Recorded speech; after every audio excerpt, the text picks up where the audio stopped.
অভিশপ্ত শয়তান হইতে মহান আল্লাহর আশ্রয় প্রার্থনা করিতেছি তাহার অনিষ্ট হইতে, যে আত্মগোপন করে কুমন্ত্রণা দেয় মানুষের অন্তরে, জিনদের মধ্য হইতে মানুষের মধ্য হইতে।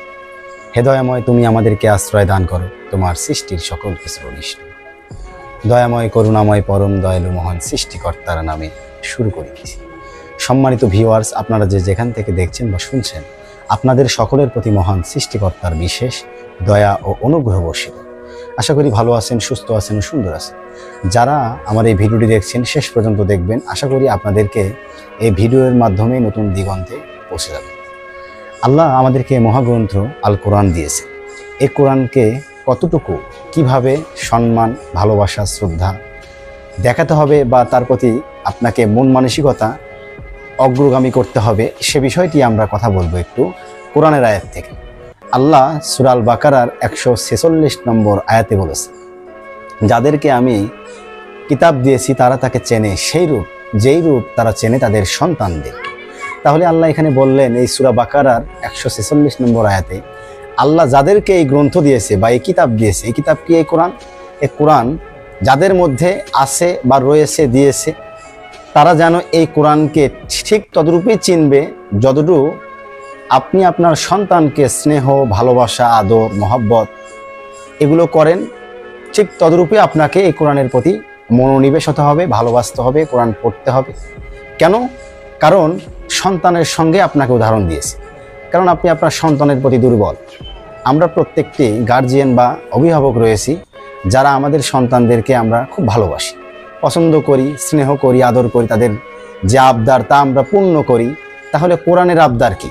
কোরআনের আবদার হচ্ছে কোরআন কন্টিনিউ পাঠ করা। কোরআন আল্লাহ দিয়েছেন পাঠ করার জন্য। এখন কোরআনেও আল্লাহ বলছেন, এই 96 নম্বর সূরার আল্লাহ 1 নম্বর আয়াতে বলা হয়েছে যে পড়ো তোমার প্রভুর নাম।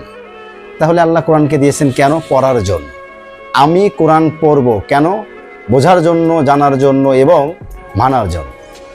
আমি আমার সন্তানকে যতটুকু ভালোবাসি তার চেয়ে বেশি ভালোবাসতে হবে এই কোরআনকে, তার থেকে বেশি মূল্যায়ন করতে হবে এই কোরআনকে। আবার আল্লাহ অন্যথায় সূরা আনাম 6 নম্বর সূরার 20 নম্বর আয়াতে বলেছেন, যাদেরকে আমি কিতাব দিয়েছি তারা ঠিক ততটুকু এই কোরআনকে চেনে যতটুকু তারা তাদের ছেলে সন্তানদেরকে চেনে। তাহলে আপনি আপনার সন্তানাদি যারা রয়েছেন তাদেরকে যেভাবে চেনেন, যেভাবে জানেন, ঠিক ততটুকুভাবে আপনাকে এই কোরআন চিনতে হবে, জানতে হবে, ভালোবাসতে হবে, কোরআনের প্রতি মনোনিবেশ হতে হবে। আজকে আমরা কোরআন হাত দিয়ে শুয়েও দেখি না। কোরআন পড়া তো দূরের কথা, কোরআন থেকে বরং অনেক দূরে সরে যাচ্ছি। যেই দূরত্ব আমাদের এত দূর বেড়ে গিয়েছে যে এই কোরআনের কাছে আসতে গেলেও আমরা চাইলেও আর আসতে পারি না, আর পারবেও না। যারা কন্টিনিউ নিয়মিত কোরআন পড়ে না, কোরআন ছুঁয়েও দেখে না, কোরআন মূল্যায়ন করে না এবং কোরআনকে অবজ্ঞা করে, তাদেরকে আল্লাহ বলছেন তারা অস্বীকারী। কোথায় বলেছেন? সূরা আল বাকারা আয়াত 121। যাদেরকে আমি গ্রন্থ দিয়েছি তারা তা পাঠ করে যথাযথভাবে, তারাই তার প্রতি বিশ্বাস আনে বা ঈমান আনে, এবং যে তা অস্বীকার করে বা পাঠ করে না তারাই হচ্ছে অস্বীকারী, আর তারাই হচ্ছে ক্ষতিগ্রস্তকারী। তাদের জন্য আছে কি? লাঞ্ছনা, অপমান, অপদস্থ ও শাস্তি। তাই আমাদেরকে কোরআনকে মূল্যায়ন করতে হবে, কোরআন পড়তে হবে নিজ মাতৃভাষায়। আশা করি আপনারা আমার এই কথাগুলো বুঝতে পেরেছেন। ধন্যবাদ।